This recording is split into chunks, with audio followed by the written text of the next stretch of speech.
हाँ कि जब ठाकुर जी जीवन में आएंगे तो सबसे पहला संग्रह करने की इच्छा नहीं होगी, बांटने की इच्छा होगी। दूसरा, ठाकुर जी जीवन में आएंगे तो तन की व्यवस्था पर आप ज्यादा ध्यान नहीं दोगे।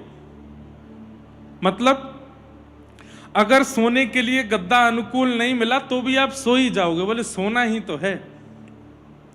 पाने के लिए भोजन ज्यादा स्वादिष्ट नहीं मिला फिर भी आप पा लोगे, पाना ही तो है, जीवित ही तो रहना है। पीने के लिए अनुकूल जल नहीं मिला, सामान्य जल मिला तो भी आप पी लोगे, प्यासी तो बुझानी है।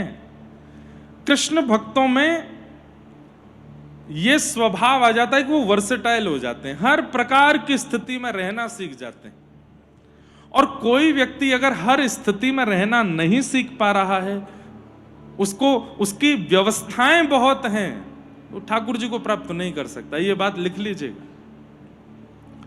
व्यवस्थाओं पर ध्यान केंद्रित है, ब्रांड्स पर ध्यान केंद्रित है, व्यंजन पर ध्यान केंद्रित है। मैं ऐसा खाऊं, ऐसे सोऊं, ऐसा पहनूं, ऐसा दिखूं, ऐसा ना दिखूं, इन सब चीजों पर जिसकी बहुत ज्यादा कहीं ना कहीं स्थिति है, वो भगवत मिलन में अभी पीछे। वो सम हो जाएगा जो ठाकुर जी की भक्ति में है, वो हर प्रकार के स्वभाव को स्वीकार करने में राजी रहता है। व्यवस्थाएं ज्यादा आवश्यक नहीं है, वो हर स्थिति में रहना स्वीकार करेगा। तो ठाकुर जी को प्राप्त करने वाला ऐसा हो जाता है। तीसरा भाग, ठाकुर जी को प्राप्त करने वाले के चित्त में दीनता बहुत आ जाएगी। दीनता कैसे? वो सबके आगे झुकना शुरू हो जाएगा, जिसको देखेगा जो श्रेष्ठ है उसके आगे झुक जाएगा। सबको बड़ा बना के खुद को छोटा बनाने की स्थिति, ये भगवत प्राप्त व्यक्ति का एक लक्षण हो जाएगा। और चौथा और सबसे विशेष लक्षण, नेत्र ज्यादातर भीगे रहेंगे भगवत प्राप्त के, सूखे नेत्र नहीं रहेंगे। नेत्रों में सदा एक जलाशय भरा ही रहेगा, और कोई भावुक बात कर दे तो उसके नेत्रों के पनारे छूट पड़ेंगे। कृष्ण प्राप्त व्यक्ति का यह स्वरूप हमारे वृंदावन के एक महापुरुष परम पूजनीय प्रातस्मरणीय श्री चंद्रशेखर बाबा, मैंने उनका दर्शन किया है।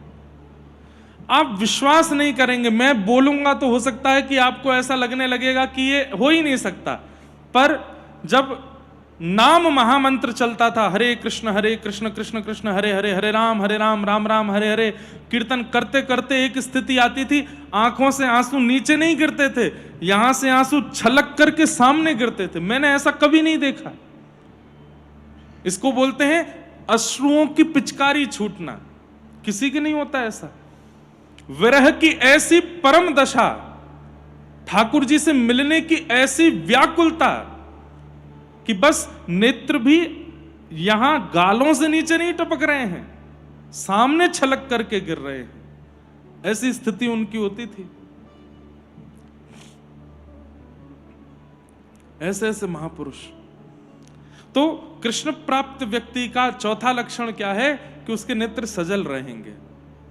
वो भले ही मुख से मुस्कुरा रहा है पर नेत्रों में पानी रहेगा, भीगे नेत्र रहेंगे। कृष्ण प्राप्त व्यक्ति का चौथा लक्षण, सब में गुण मुझ में अवगुण, ये दर्शन उसका हो जाएगा।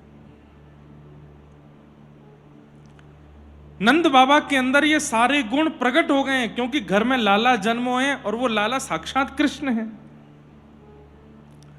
अटारी पर खड़े होकर के नंद बाबा लुटा रहे हैं, सबको दे रहे हैं, कोई बड़े छोटे का भेद नहीं रख रहे हैं।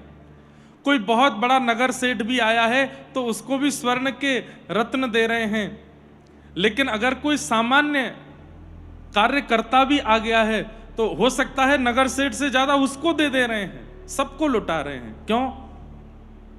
घर में आनंद हुआ है, लाला हुआ है। अच्छा, ये कोई नहीं समझ पा रहा कि नंद बाबा इतने उदार मना क्यों हो गए।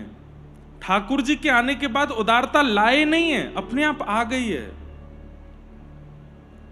अच्छा, एक बार ऐसा भी होता है संसार में, पति लुटा रहा है तो पत्नी रोकती है, पत्नी लुटा रही है तो पति रोकते हैं, अरे भाई तुम कहां सब जगह क्या कर रही हो, इतना भी मत दो। लेकिन यहां दोनों की स्थिति ऐसी हो गई है कि नंद बाबा लुटा रहे हैं तो यशोदा मैया भीतर से सेवकों को भेज रही हैं कि अरे वहां भी कछु सामग्री धरी है, वो भी दिया नंद बाबा को लुटा में, हमारे घर में लाला भयो।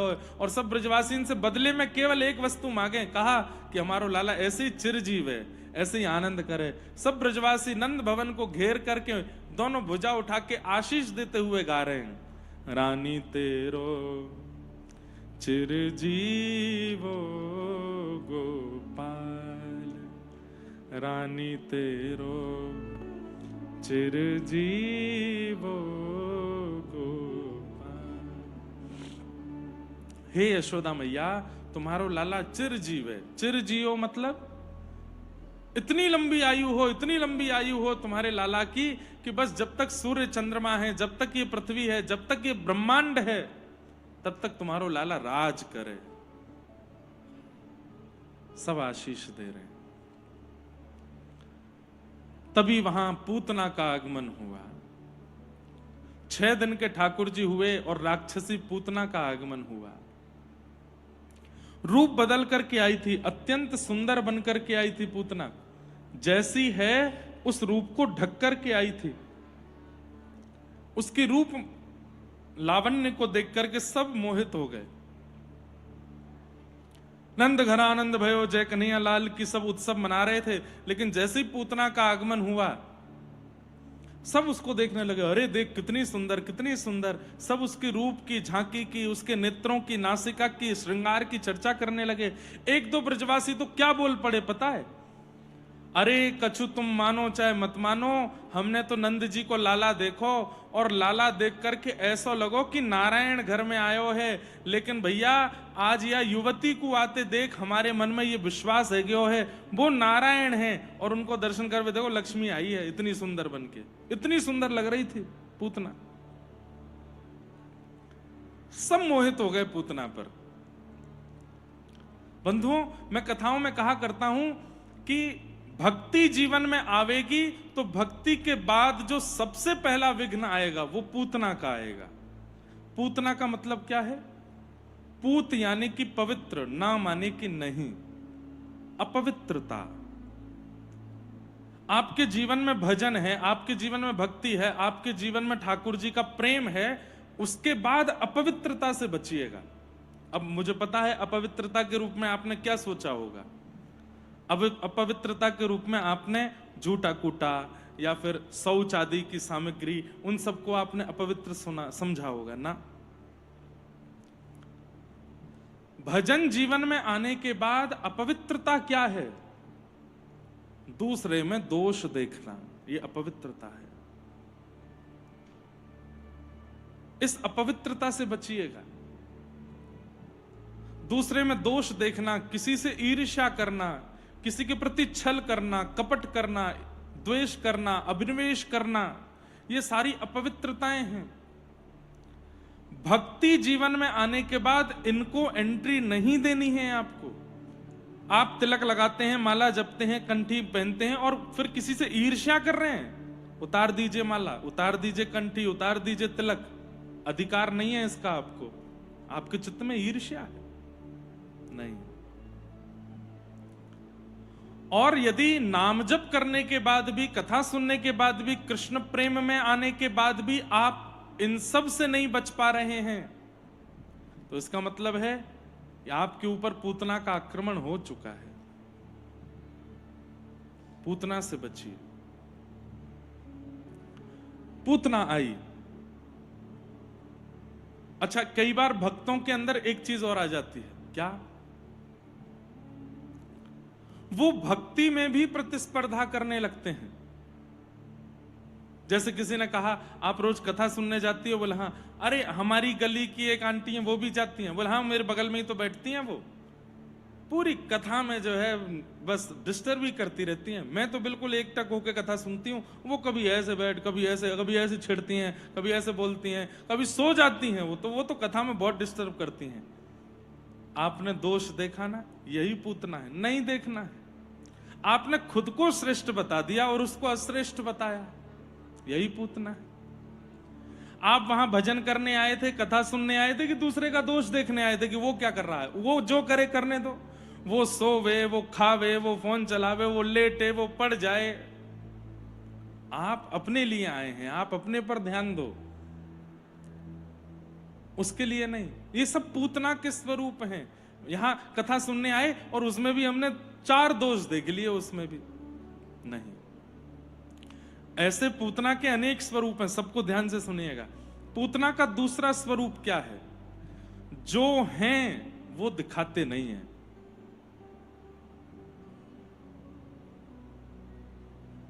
हैं कुछ और पर दिखाएंगे अपने आप को बहुत अच्छा। ये पूतना है। पूतना राक्षसी है, पूतना क्रूर है, पूतना कुरूपणी है, पूतना बालग्नी है, लेकिन दिखा क्या रही है? अत्यंत सौम्य हूं, अत्यंत सुंदर हूं, बड़े घर की बहू हूं, बहुत अच्छी हूं, ऐसा सबके मन में एक गलत भावना धारणा बैठा रही है। ये पूतना है। आप कहोगे महाराज जी तो क्या गलत है? तो गलत ही दिखाऊं सबको कि हाँ हम गलत हैं। गलत दिखाओ मत, पर उसको छुपाओ भी तो मत। कई लोग इसको बगुला भगती कहते हैं। बगुला भगत का नाम सुना है? बचपन में हम लोग हिंदी के क्लास में पढ़ते थे। एक बगुला भगत था। वो क्या करता है, बगुला जाकर के नदी में खड़ा हो जाता है, एक पैर पर खड़ा रहता है, दूसरा पैर ऊपर कर लेता है। तो जितनी मछलियां हैं वो सब आपस में चर्चा, अरे आज तो हमारी नदी में कोई संत आए, देखो एक पैर पर खड़े होकर भजन कर रहे हैं, चलो इनको प्रणाम कर आते हैं। जैसे ही मछलियां चारों तरफ आकर के उसको घेर लेती हैं तो बगुला नेत्र और बंद कर लेता है ताकि उनको लगे कि ये बहुत ही बड़ा भक्त है। जैसे ही वो मछलियां चरण छूने आती हैं, सोई बगुला चोंच में मछलियों को लेके खा जाता है। मतलब दिखाता ऐसा है कि मैं भक्त हूं, दिखाता ऐसा है कि मैं तपस्वी हूं, दिखाता ऐसा है कि मैं बहुत शुद्ध हूं, दिखाता ऐसा है कि मेरे अंदर कोई विकार नहीं, लेकिन भीतर सारी क्रूरता भर के लाया है, उन मछलियों को खाने के लिए आया है। ये पूतना का स्वरूप है।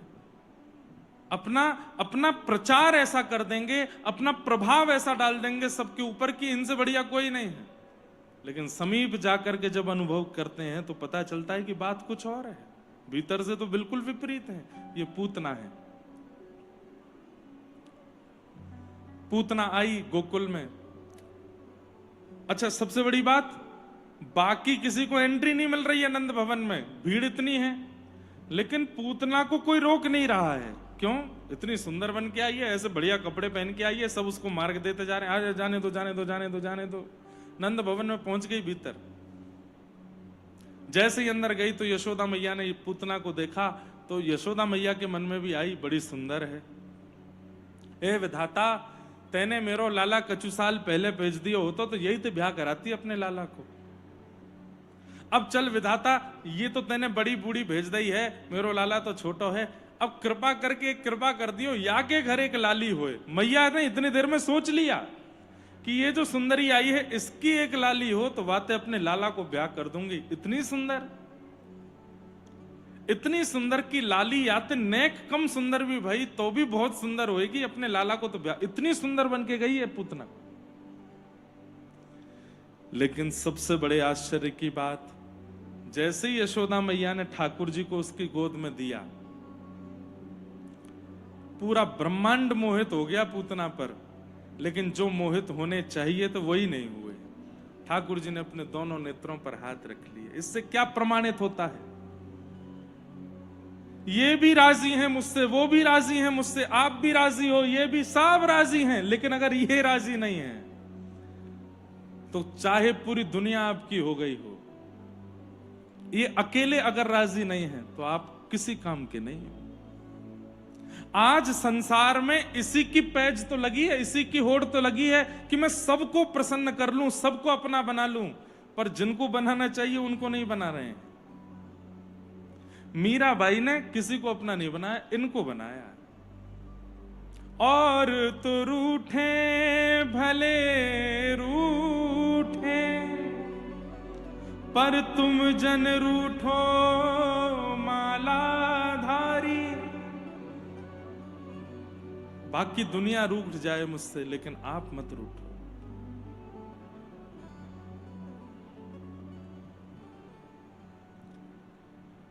आप मत रूठो।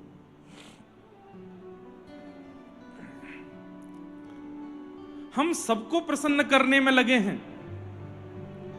मेरे मित्र मुझसे प्रसन्न रहें, मेरी पत्नी प्रसन्न रहे, मेरे बच्चे प्रसन्न रहे, मेरे माता पिता प्रसन्न रहे, मेरे पड़ोसी प्रसन्न रहे, मेरे ससुराल के लोग प्रसन्न रहें, सास ससुर बुआ फूफा चाची चाचा दादी दादा सब खुश रहें मुझसे, कमेटी के लोग खुश रहें, सोसाइटी के लोग खुश रहें। पर जिसको खुश रहना चाहिए उसकी तरफ देखते भी नहीं है ठाकुर जी से कोई। और जो जो चीजें उनको बुरी लगती हैं वो सब करते हैं हम। ठाकुर जी को जो बिल्कुल प्रिय नहीं है वो सारे अवगुण हैं हमारे अंदर।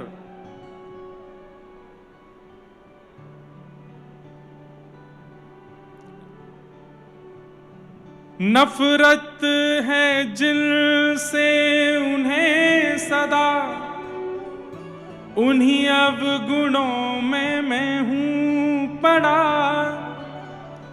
जिन चीजों से ठाकुर जी को इतनी नफरत है वो सारे अवगुण हैं हमारे अंदर। है कुटिलता कपट भी है, छल भी है और अभिमान है, फिर श्याम कैसे शरण मिले, इसी सोच में मेरे प्राण हैं, ना तो रूप है ना तो रंग है। सारे वो अवगुण मेरे अंदर विराजमान हैं जो ठाकुर जी को बिल्कुल पसंद नहीं है। कुटिलता, कुटिलता किसको कहते हैं? कुटिलता किसको कहते हैं? किसी व्यक्ति ने अपराध किया लेकिन अपराध से भी ज्यादा उसको दंड दिया, इसको कुटिलता कहते हैं। और कुटिलता का एक रूप और है कि अपराधी जब सामने था, वो व्यक्ति जब सामने था तब तो उसको हृदय लगाया, तब तो उसको बहुत प्रेम किया, तब तो उसको वो, लेकिन पीठ पीछे उसके बारे में बहुत बुरा बोला। ये छल है, ये कपट है, ये सब ठाकुर जी को प्रिय नहीं है। भगवान को सीधी बात है, डबल साइडेड डबल फेस वाला व्यक्ति बिल्कुल प्रिय नहीं है। एक रहो, जैसे हो वैसे रहो। ये बार बार अपना स्वभाव विचार स्वरूप शक्ल बदला मत करो सामने, एक रहो।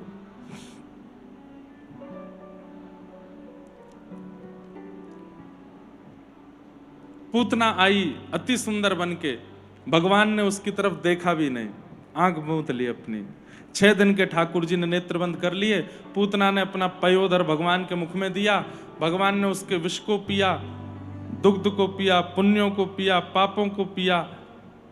प्राणै शमम रोष समन्वितो पिबत, जैसे ही प्राण पीने लगे घबराहट होने लगी, पूतना का असली रूप आने लगा, विकराल विशाल स्वरूप और राक्षसी रूप में जैसे ही प्रकट हुई पूतना, जैसे ही राक्षसी बनी तुरंत ठाकुर जी ने अपने नेत्र हटा करके, हाथ हटा के नेत्र खोल के पूतना को देखा। वास्तविक रूप में आई है तो ठाकुर जी देख रहे हैं, बहलूपिया रूप में है तो नहीं देख रहे हैं। सदैव याद रखिए, ऐसा कुछ मत करो कि ठाकुर जी की नजरों में गिरना पड़े। और ठाकुर जी की नजरों में कौन गिरता है सुन लीजिए हमसे।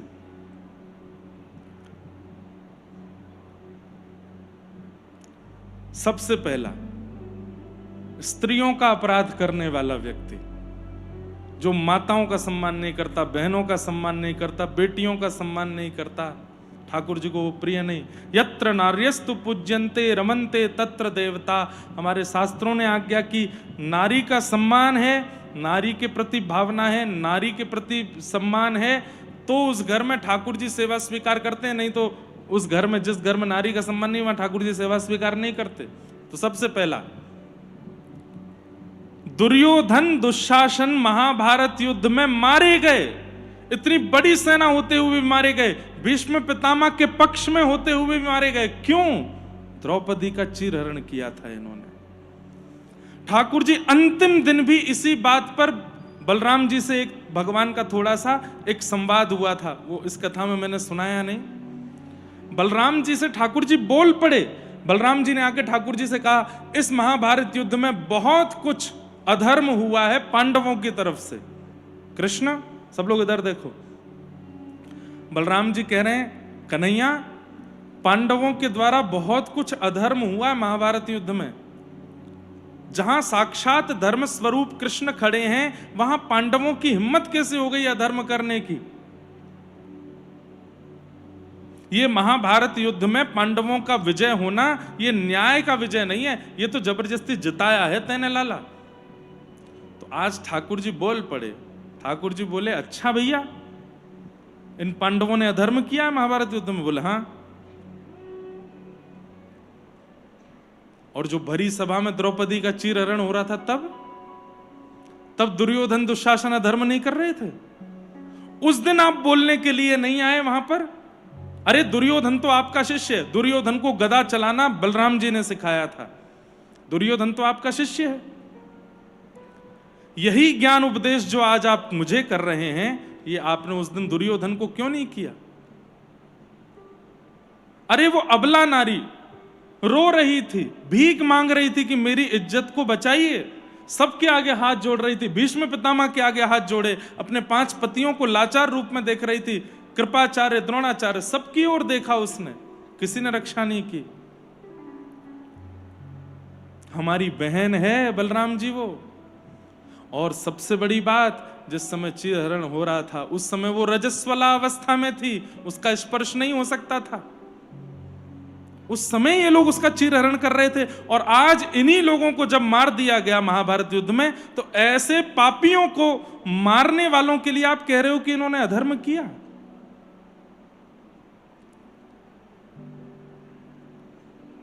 स्त्री रक्षा में महाभारत हो गया, स्त्री रक्षा में राम रावण युद्ध हो गया। जब स्त्रियों का अपमान किया जाता है तो ठाकुर जी के नेत्र लाल पड़ जाते हैं, उनको वो प्रिय नहीं लगता है। आप कहेंगे महाराज जी कोई स्त्री क्रूर है, कोई स्त्री बहुत ज्यादा मतलब स्वभाव से विचित्र है, तो क्या करें? चुपचाप चले जाओ वहां से, मत कहिए कुछ भी। थोड़ा बहुत अलग तरीके से समझाने का प्रयास करो, न्याय का रूप ले लो, न्यायपालिका के द्वारा उसको समझाने का प्रयास करो, पर हाथापाई करना, उससे डिबेट करना, गाली गलौज करना, ये स्त्रियों के लिए नहीं है। और दूसरे तरीके ढूंढ लीजिए, ठाकुर जी को वो प्रिय नहीं। दूसरा, भगवान को अप्रिय लगता है वैष्णव अपराध। किसी भक्त का, किसी ब्राह्मण का, किसी भगवत भजन करने वाले का आप अपराध करो, वो ठाकुर जी को प्रिय नहीं। वैष्णव अपराध ठाकुर जी को प्रिय नहीं। तीसरा, बालकों के प्रति दुर्भाव। बाल घाती जब कोई हो जाता है, बालकों से दुर्व्यवहार करने वाला होता है, जो अबोध हैं उनके प्रति दुर्भावना रखने वाला, उनको भी ठाकुर जी प्रेम नहीं करते। ये मुख्य कुछ 3 कारण हैं। और चौथा, गौ के प्रति जानवर बुद्धि रखने वाला, उसके प्रति सेवा या प्रेम का भाव ना रखने वाला, उसको भी ठाकुर जी प्रेम नहीं करते। इसलिए भैया कभी ऐसे ये क्रियाएं मत कीजिए जिससे ठाकुर जी अपनी नजर मूंद लें आपसे।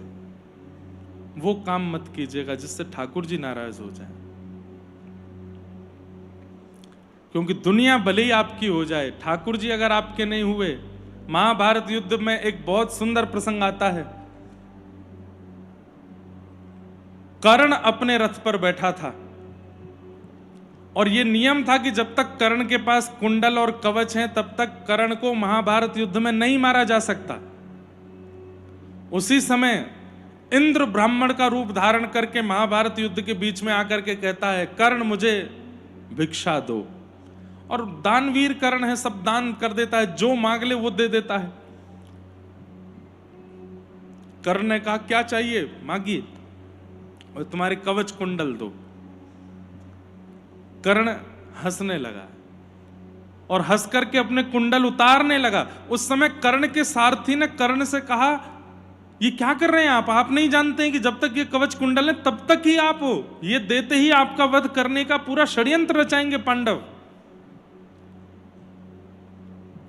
मैं अपने दान देने से पीछे नहीं हट सकता। कर्ण ने कहा तो सारथी बोलता है दान दीजिएगा, मैं मना नहीं करता हूं, पर यह कह दीजिए कि अभी महाभारत युद्ध चल रहा है, युद्ध के बाद दान कर दूंगा, कुंडल भी दे दूंगा, कवच भी दे दूंगा, युद्ध में बीच में मत दीजिए।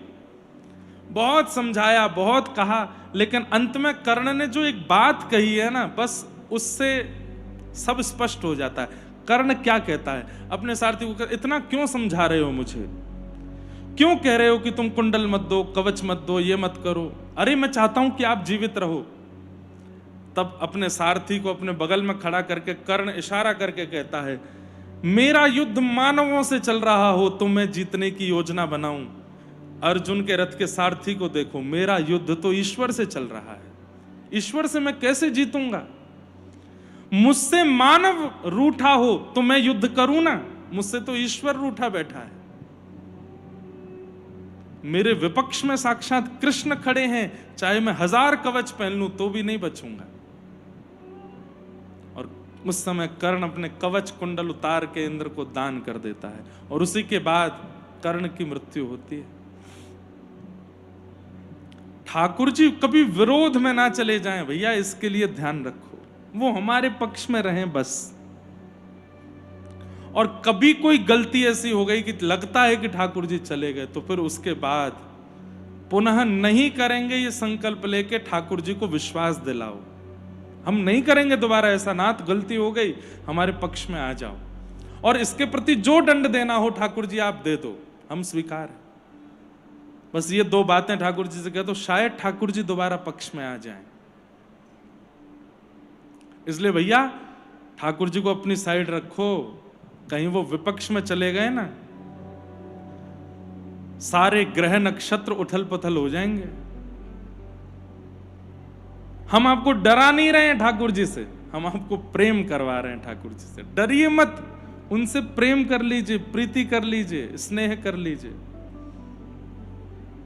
श्याम सुंदर सदा हमको प्यारे रहें, हम उन्हीं के रहें, वो हमारे रहें। श्याम सुंदर सदा हमको प्यारे रहें, हम उन्हीं के रहें, वो हमारे। गाइए सब लोग, श्याम सुंदर सदा हमको प्यारे रहें, हम उन्हीं के रहें, वो हमारे रहें। श्याम हमको प्यारे रहें, हम उन्हीं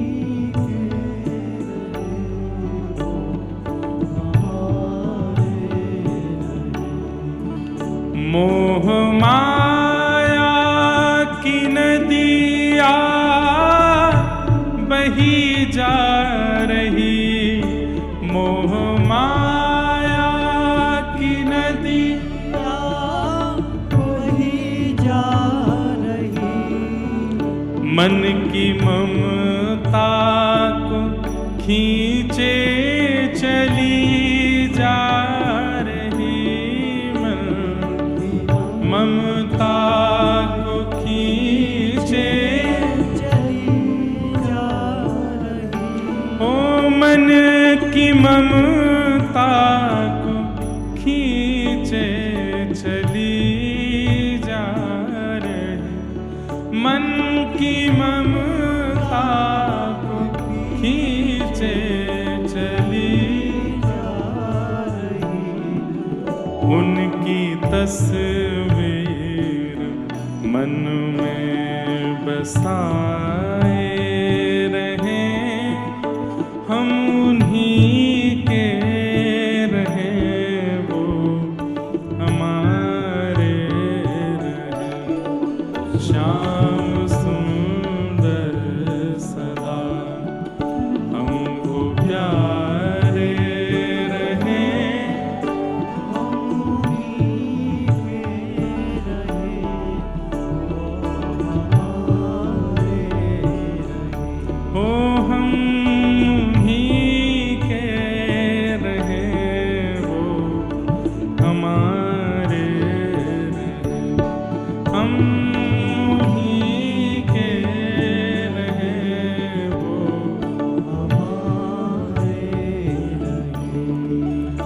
जिस डगर से मुरलिया की धुन आएगी, जिस डगर से मुरलिया की धुन आएगी, जिस डगर से मुरलिया की धुन आएगी, जिस डगर से मुरलिया की धुन आएगी, उस डगर पे उमरिया ये कट जाएगी, उस डगर पे उमरिया ये कट जाएगी, उस डगर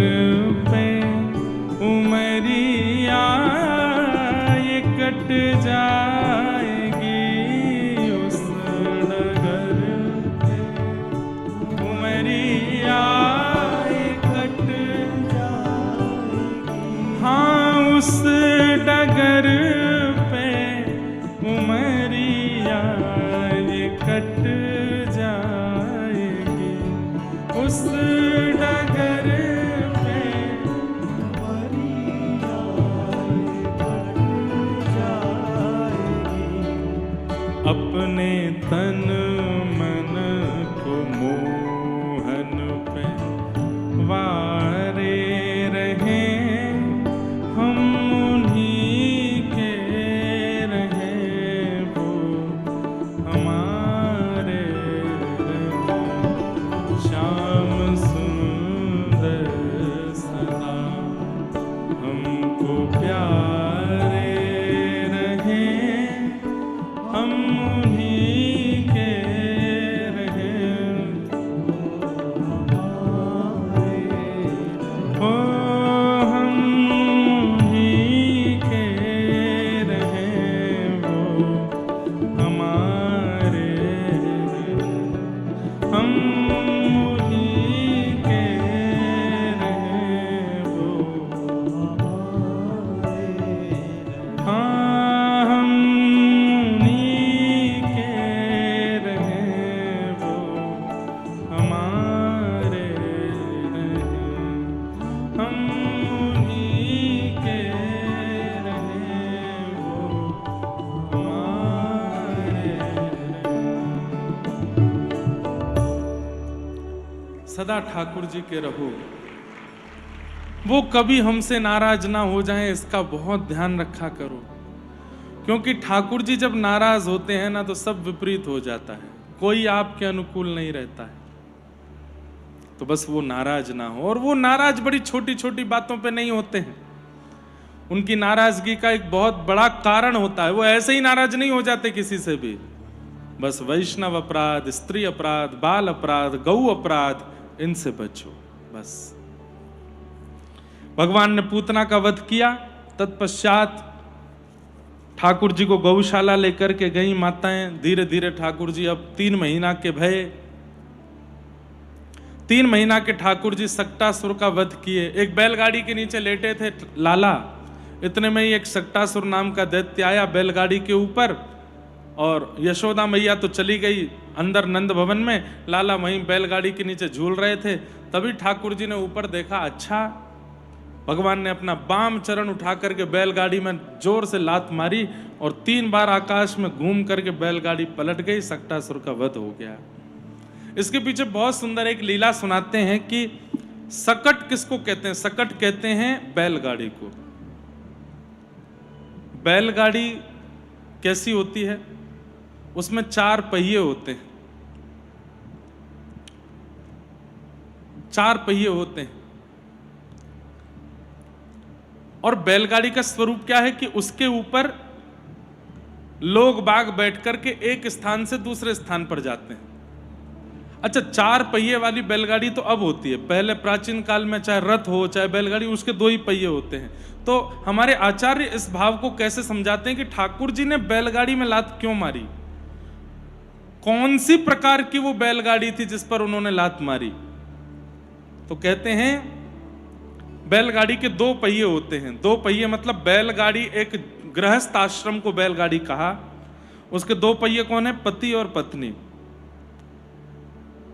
जब बैलगाड़ी चलती है तो दोनों पहिए समान होने चाहिए। एक छोटा होगा एक बड़ा होगा तो बैलगाड़ी लड़खड़ाएगी, उसके ऊपर बैठने वाले का मन नहीं लगेगा, वो गिर भी सकता है। दोनों पहिए समान होने चाहिए, यानी कि पति और पत्नी गृहस्थ आश्रम में सम होकर के चलें। विरोधी होकर के चलेंगे कि ये जो भी कहे मुझे इसका विरोध करना है। पत्नी कहे कि मैं इसकी हर बात काटूंगी, पति कहे मैं इसकी हर बात काटूंगा। अगर ये विरोधी भाव रखेंगे तो क्या होगा? एक पहिया छोटा होगा, एक पहिया बड़ा हो जाएगा। तो जब बैलगाड़ी चलेगी मतलब गृहस्थाश्रम चलेगा तो कैसे चलेगा? लड़खड़ाएगा। उसके होगा क्या कि बैलगाड़ी पर बैठने वाले सब लोग अनईजी हो जाएंगे। तो गृहस्थाश्रम में हमारे माता पिता, सास ससुर, बच्चे और जो कोई भी है सब अनईजी हो जाएंगे। क्यों? हम दोनों में मिलती नहीं, बनती नहीं, हम दोनों एक दूसरे का कटाक्ष करते हैं। एक बात कहें, वैवाहिक जीवन का मतलब क्या है? तुम उसे सहो, वो तुम्हें सहे। जहां सहा नहीं जाता हो वहां पर यह जीवन चल ही नहीं सकता।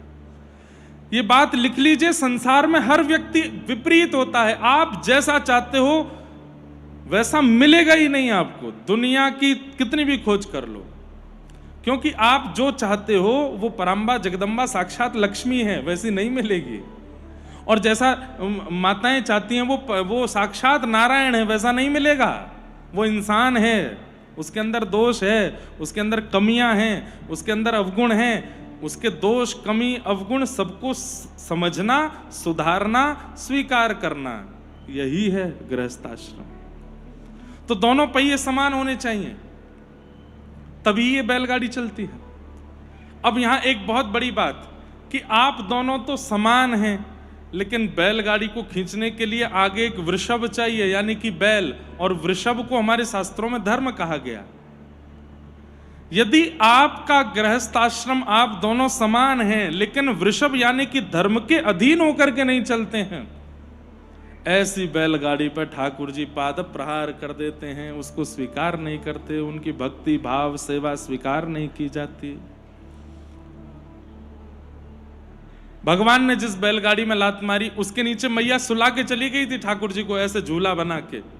उसमें बैल नहीं था, तो वृषभ नहीं है। दूसरा, उस बैलगाड़ी का एक पहिया टूटा हुआ था और एक साबुत था, यानी कि दोनों समान नहीं है।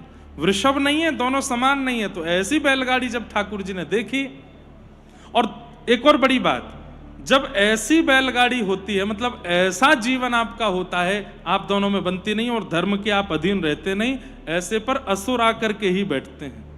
सक्टासुर आके बैठ गया। असुर कौन है? कभी शनि की 7.5 आ गई, कभी दरिद्रता आ गई, कभी धन की तंजी हो गई, कभी अपराध हो गया, कभी कुछ हो गया, कभी कुछ हो गया। ये सारे असुर आ करके उस गृहस्थाश्रम पर बैठते रहते हैं। तब भगवान क्या करते हैं? पाद प्रहार करके ऐसे गृहस्थाश्रमियों को अपने से दूर रखते हैं। बोले मेरे समीप मत आओ। इसलिए क्या करो?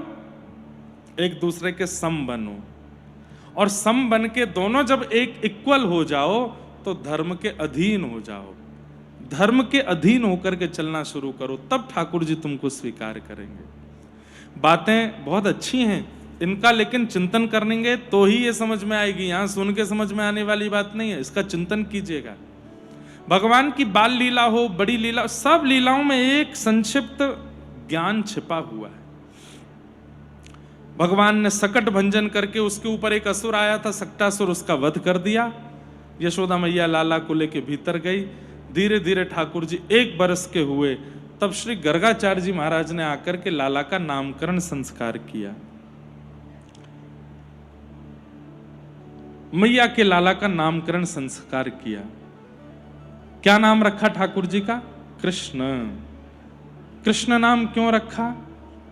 बोले मैया आसन वर्णास्त्रयो ह्यास्य गुह्यतो तनुं तनुं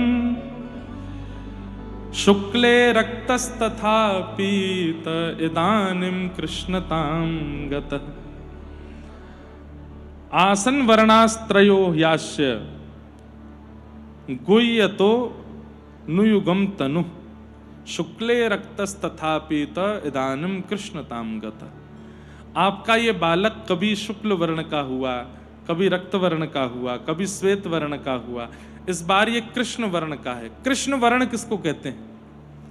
काले नहीं है ठाकुर जी, नीले भी नहीं है ठाकुर जी। तो भगवान के रंग को कुछ चीजों से प्रतिपादित किया गया है। जैसे घनघोर घटा जब छाती है बादलों की, उस समय बादलों का जो वर्ण होता है, ऐसा ठाकुर जी का वर्ण, ना वो काले होते हैं, ना वो सांवले होते हैं, ना वो नीले होते हैं, वो अलग ही होते हैं। ऐसे ही घनघोर गहरी नदी का जैसा वर्ण होता है, वैसा ठाकुर जी का वर्ण है। समुद्र के 5, 6, 10 किलोमीटर भीतर अंदर जाकर के समुद्र की जो गहराई का रंग होता है, वैसा ठाकुर जी का रंग है। और एक बहुत सुंदर बताया तरीका, बोले क्या, विश्व में जितने रंग हैं सब रंगों को घोल दीजिए। कोई चित्रकार हो तो जितने रंग आज तक आपने देखे हैं सब रंगों को लिया और सबको घोल दो, और घोलते चले जाओ, एक भी रंग रहने ना पाए। सब रंगों को घोल करके जो रंग निकलेगा वो कृष्ण वर्ण है, वो कृष्ण वर्ण है। मतलब ना तो ठाकुर जी नीले हैं, ना पीले हैं, ना काले हैं, ना हरे हैं, ना लाल हैं, ना सफेद हैं। जितने रंग हैं ठाकुर सब बोलने लगे, लाल जी हमको भी स्वीकार करो, इस बार हमारे वर्ण में जन्म ले लो। लाल बोला आज लाल लाल हो जाओ, सफेद बोला इस बार लाल जी गोरे बन के जाओ, कोई कहा कुछ, कोई ठाकुर जी सबरे आ जाओ, कृष्ण बन गए। इदानीम कृष्णताम गतः, जो सब रंग से युक्त है, सब भावों से युक्त है, सब गुणों से युक्त है, वो कृष्ण है। इदानीम कृष्णताम गतः, इसलिए भगवान का नाम कृष्ण रखा। कृष्ण शब्द का एक अर्थ और है, जिस नाम को गाने से पृथ्वी पर रहने वालों की निवृत्ति हो जाए, उनको कृष्ण कहते हैं। ऐसे प्रभु का नामकरण संस्कार हुआ। बलराम जी का नाम शंकरषण और राम रखा गया, बल्कि अधिकता के कारण दुनिया इनको बलराम बोलेगी। इस प्रकार दोनों बालकों का नामकरण हुआ। अब धीरे धीरे ठाकुर जी बड़े हो रहे हैं, कृष्ण नाम हो गया। अब थोड़े घुटमुन घुटमुन चलते हैं। मैया अपने लाला के चरणन में पाजेब पहना देती है तो छम छम आवाज करते हुए पूरे नंद भवन में डोलते हैं ठाकुर जी। और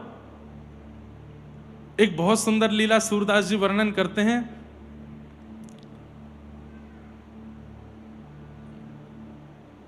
खम मणि खम प्रतिबिंब विलोकत, नाचत कुंवर कन्हैया।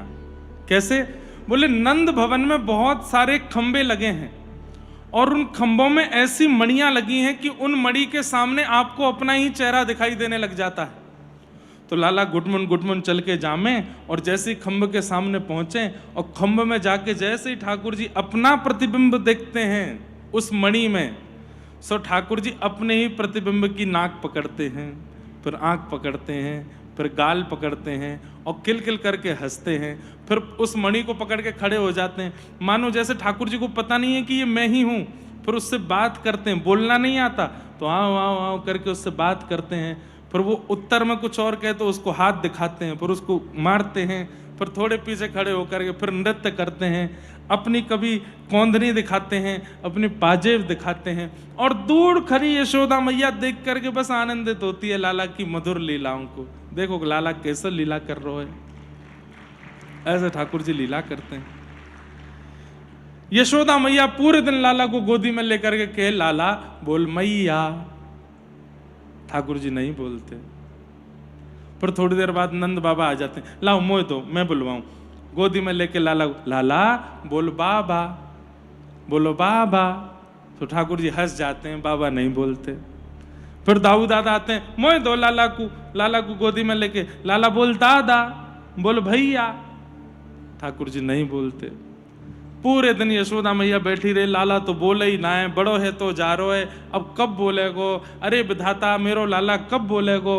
नंद बाबा, यशोदा मैया, दाऊ दादा, रोहिणी मैया सब समझा में, लाला नहीं बोले।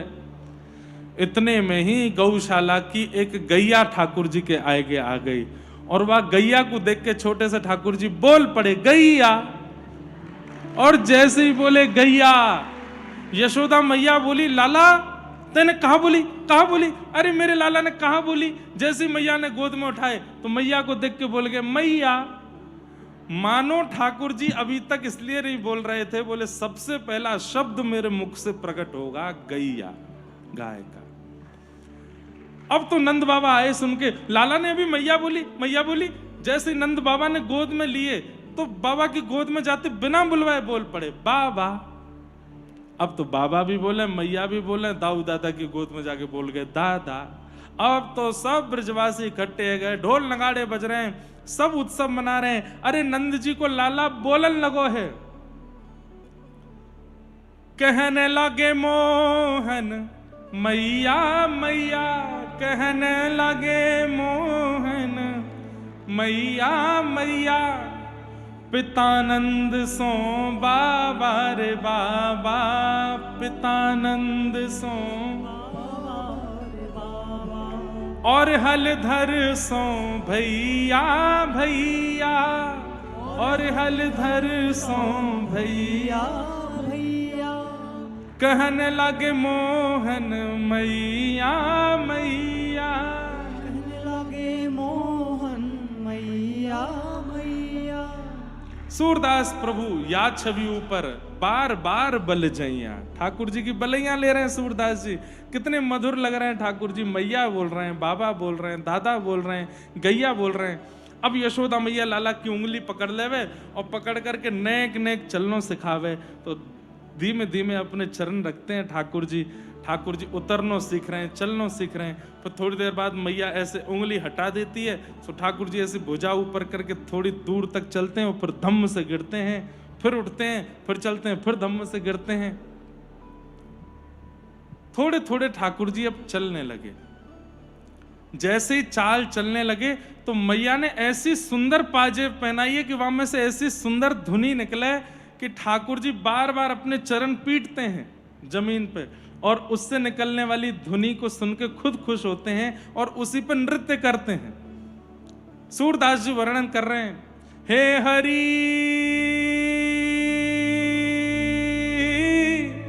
अपने आंगन कछु गावे, हे हरि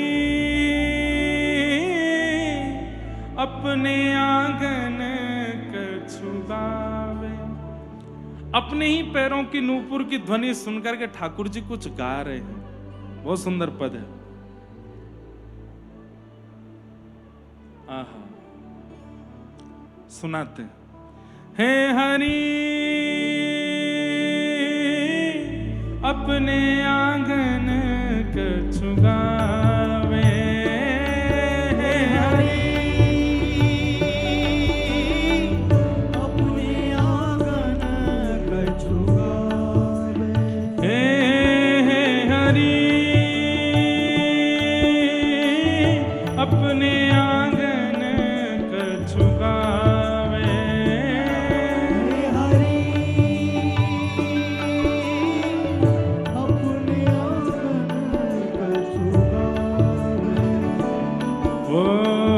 तनिक तनिक चरणन सो नाचे, तनिक तनिक, तनिक मतलब छोटे। बंधुओं ये पद तो नेत्र बंद करके सुनो। आहा, तनिक तनिक चरणन सो नाचे, तनिक तनिक चरणन सो मन ही रिझावे, मन ही रिझावे, हे हरि अपने आंगन कछु गावे, हे हरि अपने आंगन कछु गावे, हे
हे माखन तनिक अपने कर ले, माखन तनिक अपने,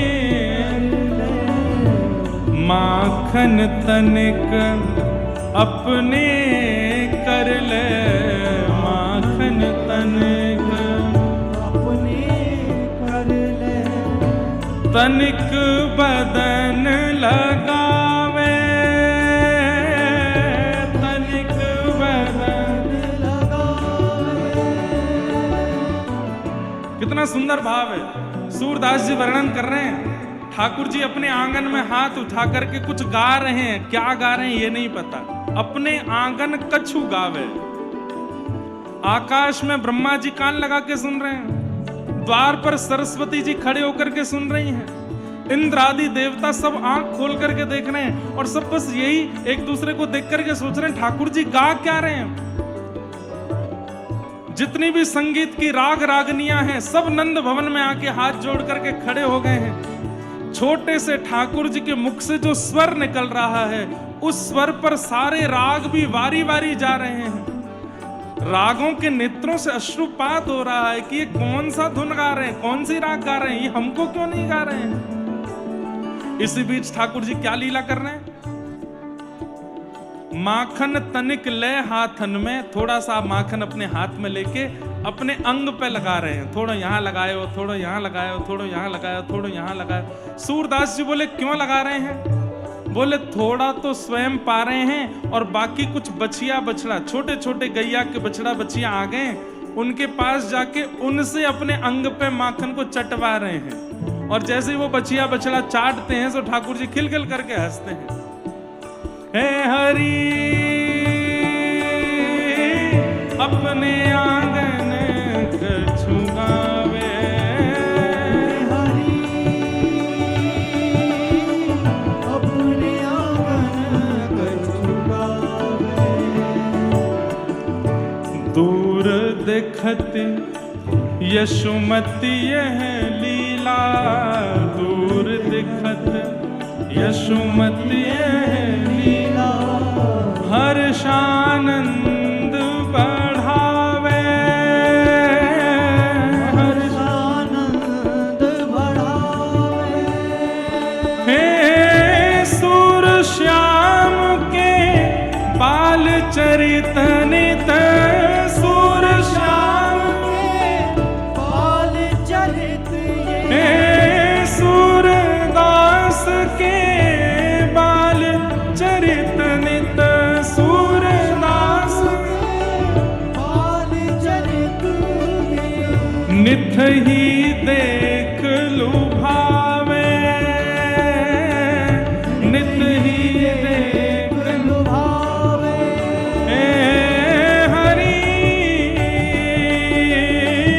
अपने आंगन कछु गावे, हरि अपने आंगन हे विठ्ठल विठ्ठल जय हरि विठ्ठल, विठ्ठल विठ्ठल जय हरि विठ्ठल, श्री विठ्ठल विठ्ठल जय हरि विठ्ठल, विठ्ठल विठ्ठल जय हरि विठ्ठल, हे विठ्ठल विठ्ठल जय हरि विठ्ठल, विठ्ठल विठ्ठल जय हरि विठ्ठल, हे विठ्ठल विठ्ठल जय हरि विठ्ठल, विठ्ठल विठ्ठल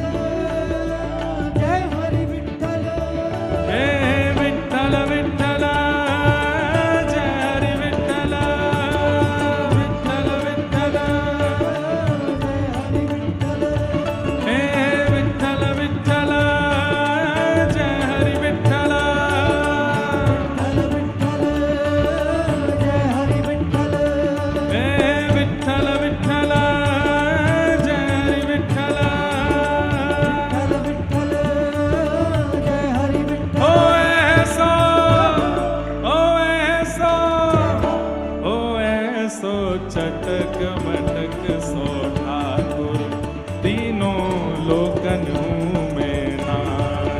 ऐसो आइए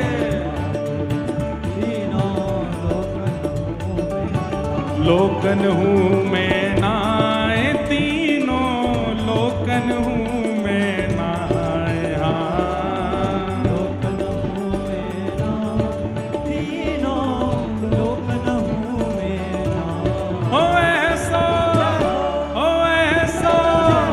हो ऐसो चटक मटक सो ठाकुर, तीनों लोकन हूँ मैं नाए। ऐसो चटक मटक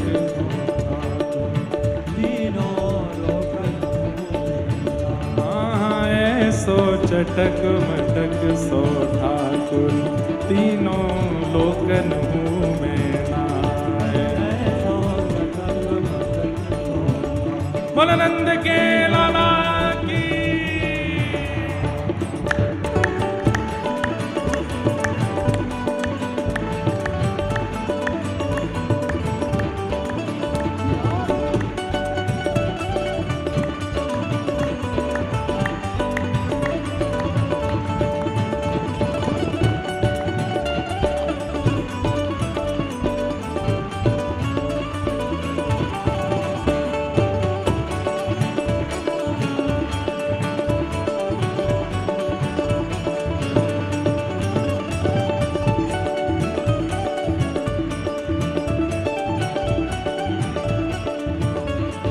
हाँ तीन थोड़ ते टेढ़ो दिखे, तीन ठोर ते।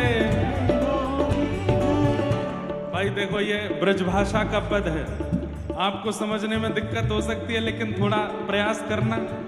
तीन ठोर मतलब तीन जगह से टेढ़े हैं ठाकुर जी। तीन ठोर ते टेढ़ो दिखे, तीन ठोर ते नटकी सी चलगत यह सीखे, नटकी सी तिरछे नैन चलावे तीखे, तिरछे नैन हाँ तिरछे नैन चलावे तीखे, हाँ तिरछे नैन चलावे तीखे। ओ तिरछे नैन चलावे तीखे। ओ सब देवन को देव, हाँ सब देवन को देव, ओ सब देवन को देव, हाँ सब देवन को देव। तो ये ब्रज में गारी खाए, हाँ सब देवन को देव, तो ये ब्रज में गारी खाए। ओ ऐसो चटक मटक सो ठाकुर, तीनों लोकन हूँ मैं नाए। ऐसो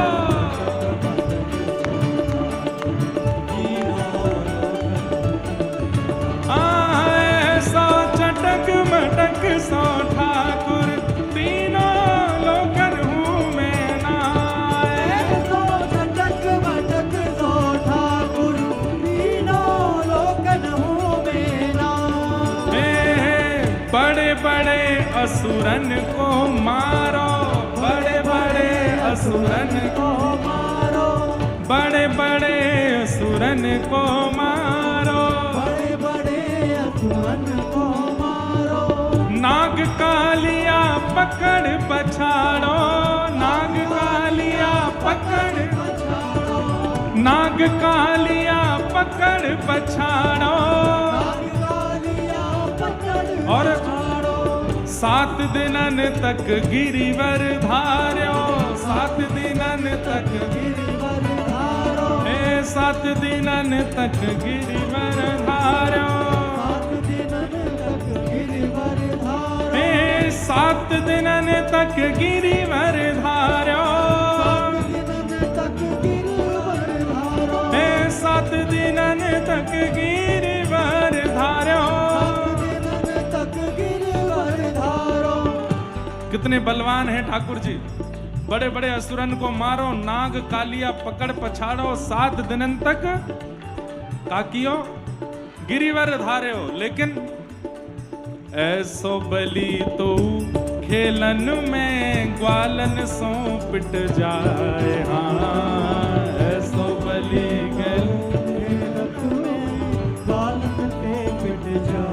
अरे हाँ ऐसो बली तो खेलन में ग्वालन सो पिट जाए।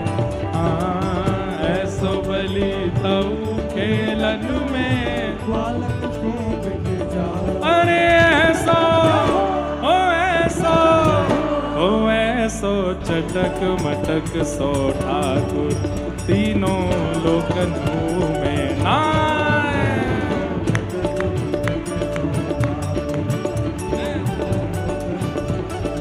ऐसो चटक मटक सो ठाकुर तीनों लोकन में नाय।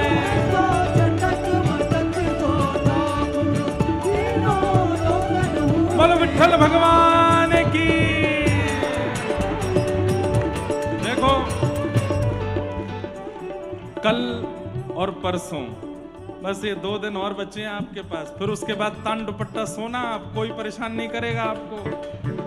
ये 2 दिन का परिश्रम और है।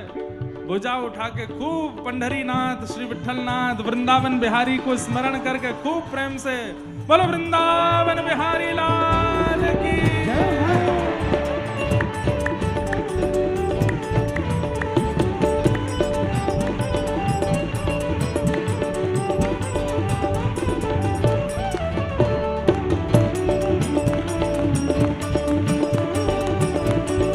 कुंडली कमरदा हरि विठ्ठल श्री ज्ञानदेव तुकाराम श्री पंढरीनाथ भगवान की।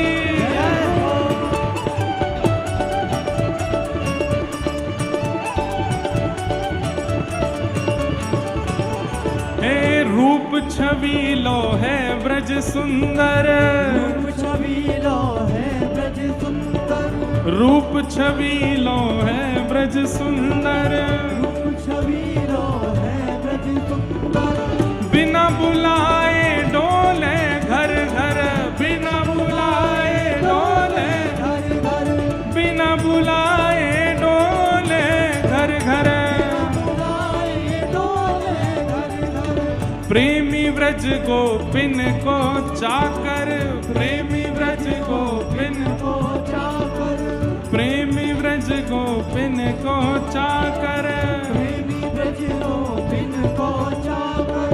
ऐसो प्रेम बढ़ो हाँ, ऐसो प्रेम बढ़ो हाँ, ऐसो प्रेम बढ़ो माखन की चोरी करके खाए। हाँ ऐसो प्रेम बढ़ो माखन की चोरी करके लाए। अरे ऐसो ओ ऐसो ओ ऐसो चटक मटक सो ठाकुर तीनों लोकन हूँ मैं नाय। चटक मटक सो ठाकुर तीनों लोकन हूँ मैं नाय। ऐसो चटक मटक सो ठाकुर तीनों लोकन हूँ मैं नाय। चटक मटक सो ठाकुर तीनों लोकन हूँ मैं। हे राधे राधे गोविंद गोविंद राधे, जी राधे राधे गोविंद गोविंद राधे, हरि गोविंद राधे गोपाल राधे, गोविंद राधे गोपाल राधे, हे गोविंद राधे गोविंद राधे।